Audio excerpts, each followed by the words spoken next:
ചന്ദ്രശേഖരന്റെ കൊലപാതകം ഒരു നിമിത്തമാണ്. എന്നോ നടക്കേണ്ടുന്ന കൊലപാതകം നീണ്ടു അത് കേരളത്തിന്റെ കൊലപാതക രാഷ്ട്രീയ ചരിത്രത്തിലെ ഒരു വഴിത്തിരിവായി മാറുകയാണ്. ആർക്കാ ഈ നാട്ടിൽ സംശയം? അതിൽ CPM-ന് പങ്കുണ്ട്, CPM ആണ് എന്ന കാര്യത്തിൽ ആർക്കാ സംശയം? സംശയം CPM-കാർക്ക് മാത്രമേ ഉള്ളൂ. CPM നേതാക്കൾക്കേ ഉള്ളൂ, അണികൾക്കില്ല. ലഘുലേഖ കൊടുത്തിരിക്കുന്നു വീടുകളിൽ. ലഘുലേഖയിൽ പറഞ്ഞത് അടിയിൽ കമ്പി കയറ്റിയിട്ടാണ് ഇതൊക്കെ പറയിക്കുന്നത് എന്ന്. ജയരാജൻ ഇവിടെ കൂവി കുലുക്കി നടന്നില്ലേ? സുമേഷിന്റെ അടിയിൽ കമ്പിപ്പാര കയറ്റി മെഡിക്കൽ റിപ്പോർട്ട്, മെഡിക്കൽ പരിശോധനയ്ക്ക് ഹാജരാക്കി. ഏതെങ്കിലും മെഡിക്കൽ പരിശോധനയിൽ സുമേഷിന്റെ കമ്പി കയറ്റിയ പാടോ കമ്പി കയറ്റിയതിന് പരിക്കോ ഉണ്ടെന്ന് ഏതെങ്കിലും മെഡിക്കൽ റിപ്പോർട്ട് പറഞ്ഞു? റിമാൻഡ് ചെയ്യുന്ന ഓരോ പ്രതിയും ദിവസം അവന്റെ മെഡിക്കൽ റിപ്പോർട്ട് ഹാജരാക്കുകയാണ്. ഓരോ ദിവസവും അവന്റെ വക്കീൽ അവനെ കാണുകയാണ്. ഏതെങ്കിലും പ്രതികൾ പരാതി പറഞ്ഞിട്ടുണ്ടോ പോലീസ് മൂന്നാം മുറി ഉപയോഗിച്ചു എന്ന്? ഏതെങ്കിലും പ്രതി? കുഞ്ഞനന്തൻ പോലും പറഞ്ഞില്ലേ പോലീസ് എന്നോട് മാനമായി നന്നായി പെരുമാറിയെന്ന? ഈ നന്നായി പെരുമാറി എന്ന് കേട്ടപ്പോ CPM-കാർ കരുതിയിട്ടുണ്ടാവും അവരെ പഴയ ഭാഷ പോലീസ് അടിച്ചു. നന്നായി പെരുമാറുക. കുഞ്ഞനന്തൻ പറഞ്ഞത് പോലീസ് നന്നായി പെരുമാറിയെന്ന. ഒരു പ്രതിക്കും പരാതിയില്ല പോലീസ് മൂന്നാം മുറി ഉപയോഗിച്ചു എന്ന്. MV ജയരാജൻ എന്ന് പറയുന്ന ശുംഭൻ ജയരാജനും പിണറായി വിജയനും മാത്രമാണ് ഇവിടെ പരാതി. മൂന്നാം മുറി ഉപയോഗിച്ചു. മൂന്നാം മുറി എവിടെ ഉപയോഗിച്ചു? മുല്ലപ്പള്ളി രാമചന്ദ്രന്റെ തിരക്കഥ, തിരുവഞ്ചൂർ രാധാകൃഷ്ണന്റെ കഥാസംഭാഷണം, സുധാകരൻ മുടക്കിയ സംഘടനം എന്നൊക്കെ പറഞ്ഞ് ഇവിടെ ബോർഡ് വച്ചിരിക്കുന്നു. ഇതൊക്കെ ജനം വിശ്വസിക്കുമോ എന്ന് CPM-കാർ ആലോചിക്കണം. എടോ, ഈ രാജ്യത്തെ ശാസ്ത്രീയ പുരോഗതി, അന്വേഷണത്തിൽ ശാസ്ത്രീയമായ പുരോഗതിയുടെ വിജയം ഈ ചന്ദ്രശേഖരൻ വധശ്രമ കേസിൽ കാണുകയാണ്. കേരളത്തിലെ ജനങ്ങൾ ആദ്യം തിരിച്ചറിയാണ് ഇത്രയും ശാസ്ത്രീയമായ ഒരു കേസ് അന്വേഷിക്കാം. എന്റെ ഈ മൊബൈൽ ടവറിലൂടെ കടന്നു പോകുന്ന ഓരോ ഫോണും റെക്കോർഡാണോ? നിങ്ങൾ തലചുറ്റി കോഹലയിലേക്ക് എറിഞ്ഞാലൊന്നും ഫോണിന്റെ അകത്തുള്ള മെസ്സേജും ഫോണിന്റെ അകത്ത് വിളിച്ച നമ്പർ കോളും മാഞ്ഞു പോകില്ല. അതൊക്കെ റെക്കോർഡാണ്. ഇവിടെ കണ്ണൂരിൽ നിന്ന് നിങ്ങൾ ഫോൺ ചെയ്താൽ കണ്ണൂരിലെ ടവറിലൂടെ കടന്നു പോകുന്ന ഓരോ കോളും ഏത് നമ്പറിൽ പോകുന്നു, ഏത് നമ്പറിൽ സംസാരിക്കുന്നു, ആ സംസാരിക്കുന്നത് എന്താണ്, അത് ഓട്ടോമാറ്റിക്കലായി റെക്കോർഡ് ചെയ്യാണ്. അപ്പോ കൊലപാതകം നടത്താൻ നിങ്ങൾ വിളിച്ച സകല വിളികളും അവിടെ റെക്കോർഡാണ്. നിങ്ങൾ നടത്തിയ മുഴുവൻ സംഭാഷണങ്ങളും അവിടെ റെക്കോർഡാണ്. നിങ്ങൾ വിളിച്ച മുഴുവൻ നമ്പറുകളും അവിടെ റെക്കോർഡാണ്. ആ റെക്കോർഡ് വെച്ചാണ് കുഞ്ഞനന്തനെ കൊണ്ടുപോയി നിർത്തിയിട്ടും, ചന്ദ്രശേഖരനെ കൊണ്ടുപോയി നിർത്തിയിട്ടും, കാരായാദനെ കൊണ്ടുപോയി നിർത്തിയിട്ടും, കൊലയാളി രജിസ്റ്റർ കൊണ്ടുപോയി നിർത്തിയിട്ടും, കൊടിസുനിയെ കൊണ്ടുപോയി നിർത്തിയിട്ടും അവരോട് ചോദിക്കുമ്പോ അത് നിഷേധിക്കാൻ സാധിക്കാത്ത പരുവത്തിലാണ് അവർ നിഷേധിക്കുമ്പോ സംസാരിച്ചവരെ കൊണ്ടുവരുന്നു, സംസാരിച്ചവരെ കൊണ്ട് പറയിപ്പിക്കുന്നു, അതിന്റെ റെക്കോർഡ് കാണിക്കുന്നു, അതിന്റെ ശബ്ദം കേൾപ്പിക്കുന്നു. അപ്പോ എതിർത്ത് പറയാനും നിഷേധിക്കാനും സാധിക്കാത്ത വിധമാകുമ്പോ കാരായാദൻ പറഞ്ഞ പോലെ അബദ്ധം പറ്റി രക്ഷിക്കണേ എന്ന് കരഞ്ഞ് പറയാ. നിങ്ങളെ വിപ്ലവകാരികൾ കൂട്ടത്തിൽ പോലീസ് ഷൂസിട്ട് നിരത്തി രണ്ട് ചവിട്ടുമ്പോ മൂത്രം ഒഴിക്കും പോലെ പറയാണ് ഈ ചെയ്യുന്നതൊക്കെ വിളിച്ചു പറയാണ്. അത്രേ അണ്ടക്കുറപ്പുള്ളൂ നിങ്ങളെ വിപ്ലവകാരികൾക്ക്. നിങ്ങൾ കോൺഗ്രസിനെയല്ല കുറ്റം പറയണ്ടേ, ഭീരുക്കളായവരെ കൊല്ലാനയച്ച, ചങ്കൂറ്റമില്ലാത്തവരെ കൊല്ലാനയച്ച നിങ്ങളാണ് അതിന് ഉത്തരവാദി. ഞങ്ങളെ കുറ്റം പറഞ്ഞിട്ട് വല്ല കാര്യമുണ്ടോ? അവര് പറഞ്ഞ തെളിവ് വെച്ച കേസ്, അവർ പറഞ്ഞ മൊഴിയെടുത്ത കേസ്, അവർ നടത്തിയ ഫോൺ മെസ്സേജ് കേസ്, അവർ സംഭാഷണം നടത്തുന്നതിന് തെളിവ് വെച്ച കേസ്. അല്ലാതെ ഞങ്ങൾ കോൺഗ്രസുകാർ എന്ത് കേസ് ഉണ്ടാക്കുന്നു? തിരുവഞ്ചൂർ എന്ത് കേസുണ്ടാക്കുന്നു? മുല്ലപ്പള്ളി എന്ത് കേസുണ്ടാക്കുന്നു? മുടക്കോഴി മലയിലും വലിയ കസിലെടുത്തത് എങ്ങനെയാ? പാതിരാ നേരത്ത് മഴ ചാറിപ്പാറി പെയ്യുന്ന മഴ, കൂരിരുട്ട്, മൊബൈൽ ഫോണിന്റെ വെളിച്ചത്തിലാണ് ആ മുടക്കോഴി മലയിലേക്ക് പോലീസുകാർ കടന്നുപോയത് എന്ന് പറഞ്ഞാൽ വിശ്വസിക്കുമോ? പണ്ട് ഒളിവിൽ താമസിക്കുന്ന ഒരുവരെ കണ്ടെത്തണമെങ്കിൽ എന്ത് വേണം? ഇൻഫർമേഷൻ വേണം, ഇൻഫോർമർ വേണം, വഴികാട്ടി വേണം, എങ്കിലേ നമുക്ക് പോയി പിടിക്കാൻ പറ്റൂ. ഇന്ന് അതൊന്നും വേണ്ടേ. നാട് മാറിന്ന് നിങ്ങൾ അറിഞ്ഞിട്ടില്ലേ? ഇപ്പോൾ നിങ്ങൾ ധരിക്കുന്ന പഴയ കല്ലച്ചിന്റെ കാലം അല്ല. ശാസ്ത്രം മാറി, ശാസ്ത്രം പുരോഗമിച്ചു. ഇവിടെ ശാസ്ത്രീയമായ അന്വേഷണ രീതിയുണ്ട്. ഗൂഗിൾ മാപ്പ് നോക്കിയിട്ടാ പോലീസുകാർ പോയത്.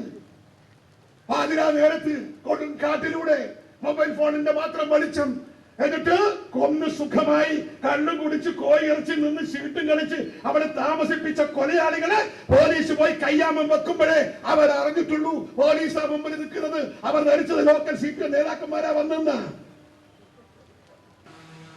ഇവിടെ ആരാ ആരാച്ചാരം പോലെ CPM ജില്ലാ സെക്രട്ടറി എന്താ പണ്ടേതൊരു കഥയിൽ ഞാൻ വായിച്ചിരിക്കുന്നത് ഈ അറബുകാരൻ രാജാവായ കഥ.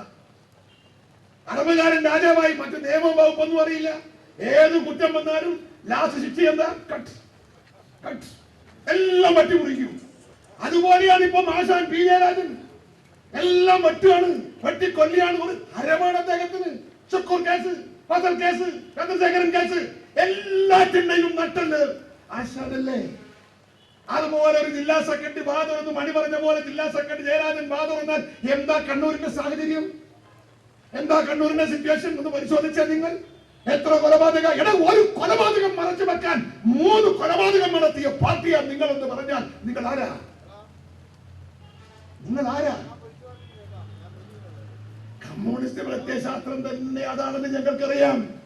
സാർ ചക്രവർത്തിമാർക്കെതിരെ തൊഴിലാളി വർഗത്തിന്റെ പേരും പറഞ്ഞ് സമരം ചെയ്ത് പടയോട്ടം നടത്തി കമ്മ്യൂണിസ്റ്റ് പ്രസ്ഥാനം കെട്ടിപ്പടുത്ത് കമ്മ്യൂണിസ്റ്റ് പ്രസ്ഥാനത്തിന്റെ കീഴിൽ റഷ്യ കീഴടക്കി ആ റഷ്യയിൽ ഭരണ സർക്കാർ ഉണ്ടാക്കി. ആ റഷ്യൻ കമ്മ്യൂണിസ്റ്റ് ഭരണാധികാരി സ്റ്റാലിൻ കൂടെ ചെങ്കൊടി ഏന്തി രാജഭരണത്തിനെതിരെ പോരാട്ടം നടത്തിയ സ്വന്തം സഹപ്രവർത്തകന്മാരായ ആളുകൾ 6 ലക്ഷം ആളുകളാണ് നിഷ്കരണം വെട്ടിവെച്ചു കൊന്നത്. ചരിത്രത്തിന്റെ ഭാഗമാണ്. 125 നാഷണൽ കമ്മിറ്റി അംഗങ്ങളിൽ 119 പേരെ സ്റ്റാലിൻ വെടിവെച്ചു കൊന്നു എന്ന് പറഞ്ഞാൽ കമ്മ്യൂണിസ്റ്റ് പ്രത്യയശാസ്ത്രത്തിൽ ഇതൊന്നും ഒരു പുതുമയല്ല. ആ സ്റ്റാലിന്റെ പ്രേതമാണ് ഈ കേരളത്തിന്റെ രാഷ്ട്രീയ മണ്ഡലത്തിലെ കമ്മ്യൂണിസ്റ്റ് നേതാവ് ശ്രീ പിണറായി വിജയനും അദ്ദേഹത്തിന്റെ കിങ്കരൻ നാരാച്ചാർ P. ജയരാജനും എന്ന് പറഞ്ഞാൽ നിഷേധിക്കാൻ ഇവിടുത്തെ കമ്മ്യൂണിസ്റ്റ് പാർട്ടിക്കാർക്ക് സാധിക്കും. നിങ്ങൾ കൂടെ നിൽക്കുന്നവരെ വെട്ടിക്കൊല്ലും. എതിർപ്പിന്റെ ഒരു മുന പോലും അവശേഷിക്കാത്ത വിധം നിങ്ങൾ നിഷ്കരണം കൊലപാതകത്തിന്റെ പരമ്പരയുമായി പോകുന്ന ഒരു പ്രത്യയശാസ്ത്രത്തിന്റെ പ്രത്യേകതയാണ് കമ്മ്യൂണിസ്റ്റ് പാർട്ടിയുടെ കൊലപാതകം. മണി അതിന്റെ രൂപകരണം മാത്ര, പിണറായി വിജയൻ അതിന്റെ രൂപകരണം മാത്ര. ഒരാളെ കൊന്നത് മറച്ചു വെക്കാൻ 3 പേരെ കൊന്നു എന്ന് പറയുമ്പോ തലശ്ശേരിയിലെ ജനങ്ങൾ നടുങ്ങി നിൽക്കല്ലേ. സലീമിന്റെ വാപ്പ പത്രസമ്മേളനം നടത്തിയപ്പോ നടുങ്ങാണ് തലശ്ശേരി. ഒരു കൊലപാതകം അത് മറച്ചു വെക്കാൻ 3 ഡിവൈഎഫ്ഐക്കാരെ, കോൺഗ്രസ്സുകാരിയല്ല, BJPക്കാരിയല്ല, സ്വന്തം പാർട്ടിക്കകത്ത് ഡിവൈഎഫ്ഐയുടെ പതാക എടുത്ത് തലശ്ശേരിയിൽ കമ്മ്യൂണിസ്റ്റ് പ്രസ്ഥാനത്തിന് വേണ്ടി പാടുപെട്ട 3 ചെറുപ്പക്കാരെയാണ് ഫസലിന്റെ കൊലപാതകം മറച്ചു വെക്കാൻ 3 പേരെയാണ് വെട്ടിക്കൊന്നത് തലശ്ശേരി. എന്നിട്ട് ഇവിടെ നിങ്ങൾ അഹിംസ പ്രസംഗിക്കുക. P. ജയരാജന്റെ ഒക്കെ പത്രസമ്മേളനം കണ്ടിട്ടില്ലേ? K. സുധാകരൻ അക്രമത്തിന്റെ പ്രവർത്തന രംഗത്ത് കഴിഞ്ഞ കുറെ കാലമായി നിരന്തരമായി പ്രവർത്തിച്ച് ഞങ്ങളുടെ സഖാക്കളെ ഒന്നൊരുപോലെ മറ്റൊന്നായി വെട്ടി കൊലപ്പെടുത്തുന്ന ശൈലാണ്. കണ്ണൂർ സെൻട്രൽ ജയിലിൽ 2 ബ്ലോക്ക് പോയി നോക്കണം. 7 മട്ടും ഞാൻ ചാനലിൽ സംവാദം നടത്തുമ്പോൾ ചാനൽ പലപ്പോഴും പലരും ചോദിച്ചു, നിങ്ങളാണ് കണ്ണൂരിലെ അക്രമ രാഷ്ട്രീയത്തിന്റെ വക്രം എന്ന് പറയുന്നുണ്ടല്ലോ. കണ്ണൂരിലെ 2 ബ്ലോക്കുണ്ട്, 7 ലക്ഷം ജയിലിൽ കടന്നു പോകണം. മുഴുവൻ CPMന്റെ ഗുണ്ടകൾ, ക്രിമിനലുകളാ, ശിക്ഷിക്കപ്പെട്ടവർ. കോൺഗ്രസിന്റെ ഒരു പ്രവർത്തകരുടെ അക്രമത്തിൽ ശിക്ഷിക്കപ്പെട്ട് കണ്ണൂർ സെൻട്രൽ ജയിലിൽ കണ്ണൂരിലെ കോൺഗ്രസ് പ്രവർത്തകർ ഉണ്ടെന്ന് നിങ്ങൾ തെളിയിക്കാമോ? രാജ്യം അവസാനിപ്പിക്കാം. ആരാ ക്രിമിനലിന്റെ പാർട്ടി? ആരാ അക്രമികളുടെ പാർട്ടി? ആരാ കൊലയാളികളുടെ പാർട്ടി? കോൺഗ്രസ് ആണോ CPM ആണോ? വിലയിരുത്തണം. ഞാൻ അന്ന് പറഞ്ഞു യോഗത്തിൽ, എനിക്ക് ജീവന് ഭീഷണിയുള്ളത് കൊണ്ട് മാറി വന്ന എല്ലാ ഗവൺമെന്റും എനിക്ക് ഗവൺമെന്റ് തന്നിട്ടുണ്ട്. നിങ്ങൾക്കറിയാം, 3 കാറ് ബോംബെറിഞ്ഞ് തകർത്ത സംഭവം, എന്റെ ജീവന് നേരെ നടന്ന ആക്രമണം നിങ്ങൾക്ക് കണ്ണൂരിലെ മുഴുവൻ ആളുകൾക്കും അറിയാം. എനിക്ക് നായനാർ പോലീസ് സംരക്ഷണം തന്നു, അച്യുതാനന്ദൻ തന്നു, കരുണാകരൻ തന്നു, ആന്റണി തന്നു, ഉമ്മൻചാണ്ടി തന്നുകൊണ്ടിരിക്കുന്നു.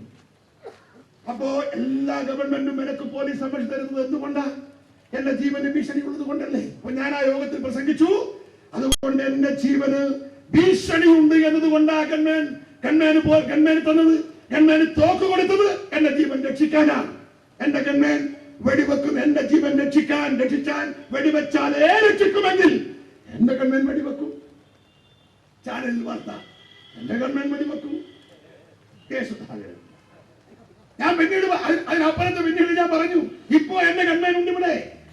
നിങ്ങൾ ആരെങ്കിലും എന്നെ ആക്രമിക്കുന്നു, എന്റെ ജീവൻ രക്ഷിക്കാൻ വെടിവെച്ചാലേ എന്റെ ജീവൻ രക്ഷിക്കാൻ സാധിക്കുമെങ്കിൽ ഇപ്പോഴും എന്റെ കൺമേൽ വെടിവെക്കും. അല്ലെ, എപ്പോഴും എന്റെ കൺമേൽ വെടിവെക്കും. വാർത്ത, എപ്പോഴും എന്റെ കൺമേൽ ഇനിയും വെടിവെക്കും. എന്നിട്ട് ചാനലിൽ സംവാദം. സുധാകരൻ എന്ന് പറഞ്ഞപ്പോൾ ശരിയാണോ? സുധാകരന്റെ ശബ്ദം മണിയുടെ ശബ്ദമല്ലേ? മണിയുടെ ശബ്ദമാണ് ആ ശബ്ദം. മണി പറഞ്ഞത് എന്താ? മണി പറഞ്ഞത് ഞങ്ങൾ തീരുമാനിക്കും, ഞങ്ങൾ എതിരാളികളെ ലിസ്റ്റിടും, ഞങ്ങളുടെ പ്രവർത്തനത്തിൽ തടസ്സം വന്നാൽ ഞങ്ങൾ 1, 2, 3 വെച്ചു ചാമ്പും. അങ്ങനെ ഞങ്ങൾ 3 പേരെ കൊന്നിട്ടുണ്ട് എന്ന് മണി പറഞ്ഞതും ഞാൻ പറഞ്ഞതും തമ്മിൽ എന്ത് ബന്ധമാണ്? പ്രശാന്ത് ബാബുവിന്റെ വെളിപ്പെടുത്തലൊന്നും എനിക്കൊരു പ്രശ്നമാണ് തോന്നിയിട്ടില്ല. അന്വേഷണം വേണമെന്ന് ഞാനാ പറഞ്ഞത്. ഉണ്ടോ അന്വേഷിക്കാൻ നിയമസാധുതയുണ്ടോ? അന്വേഷിക്കട്ടെ. ആരന്വേഷിച്ചാലും പ്രശ്നമില്ല. IG ഗോപിനാഥിനെ തിരുവഞ്ചൂർ സർക്കാർ പ്രഖ്യാപിച്ചു. നിയമസഭയിൽ CPM പറഞ്ഞു പറ്റൂല, ആ പറ്റൂലേക്ക് മാറ്റാം. ആയിക്കോട്ടെ, നെടുമ്പാശ്ശ ഇനി അതും വേണ്ട, മാറ്റണോ? മാറ്റം ചെയ്യാൻ നിങ്ങൾ പറഞ്ഞോളൂ. കോടിയേരി ഇന്ത്യയുടെ മക്കളും അന്വേഷിക്കണം. ഞങ്ങൾ ആരെങ്കിലും തയ്യാറാ? എന്തോ തെരഞ്ഞു വിളിക്കാൻ തയ്യാറുണ്ടോ? ഞങ്ങൾക്ക് ഭയമൊന്നുമില്ല, ഒരു ഭയവും ഇല്ല. കടലിൽ കടന്നു വന്ന എനിക്ക് അടുക്കളയിൽ നിന്ന് പോകുന്ന വെള്ളം അത് പോകാൻ പക്ഷെ ചെറിയ ഭീഷണിപ്പെടുത്തണോ? അതുകൊണ്ട് ഇതൊന്നും ഒരു പുത്തരിയല്ല, പുതുമയല്ല. പിന്നെ ജയരാജൻ വധശ്രമ കേസ് അന്വേഷിച്ചോട്ടെ. ഉണ്ടയും തൊണ്ടയും എല്ലാം വരട്ടെ. വീണ്ടും ഒരു അന്വേഷണം. തൊണ്ട പരിശോധിപ്പിക്കും ഞാൻ. ഈ കേസ് പുനഃപരിശോധിച്ചാൽ സുരേന്ദ്ര ജയരാജന്റെ തൊണ്ട ഓങ്കോൾ കോടതിയിലിട്ട് പരിശോധിപ്പിക്കും. ഇവന്റെ ഉണ്ടോ എന്ന് പരിശോധിക്കണം.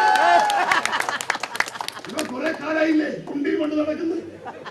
എന്തൊരു ശ്വാസം മുട്ടല! ഒരു ശ്വാസം കഴിക്കാൻ കഴിയുന്നില്ല. ഉണ്ട വിലങ്ങിപ്പോയിരിക്കുന്നത്.